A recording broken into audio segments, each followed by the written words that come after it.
Бүгүнкү күндө кырдаал оор болуп, ошо мамлекетибизде дүйнө жүзүнүн ошо жана пандемия оорулар болуп атыр. Бүгүнкү күндө коронавирустан да пневмония оор болуп атат дейт. Анан бүгүнкү күндө ошо айылдын аксакалдары менен, жаштар менен биргеликте акылдашып, өзүбүздүн айыл өкмөттүн штабы бар. Штабтын негизинде ошо ФАПка көрүп атабыз, күнүнө 20-дан 30-тан 50-ге чейин киши келип аткандан, Бакыянын ФАПында 2 койка, Тамчыбулакта 1 койка эле бар экен.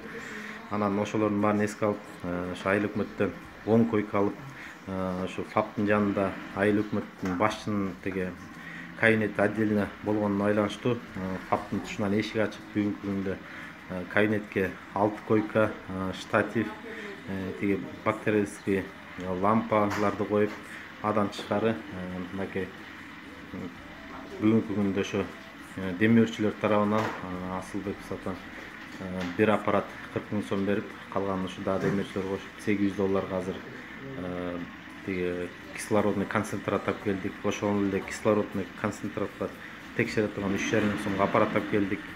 Анан Кудай буйрса ошо баардык ушу айылдын тургундарына ушу бекем ден соолук, оорубазын, ошондой эле мынакей бүгүнкү күндүн баатырлары, ошо айылдын медиктерине өзүмдүн ошондой эле элимдин атынан терең ыраазычылык билдирсем.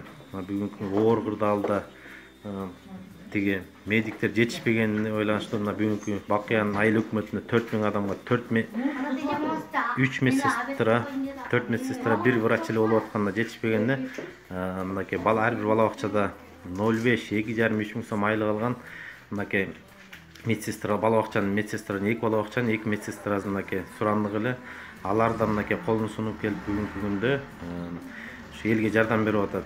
Акыян айылында азыр выходной деген жок, 8-тен 5-ке чейин ушу медиктер ошол күндүзгү стационарда кызматтарын кылышып атат. Ушу элге журтка терең ыраазычылык билдирем, демөөрчүлөргө дагы да ушул айылдын мыкты азаматтары дагы да жардам берет деген ойдон.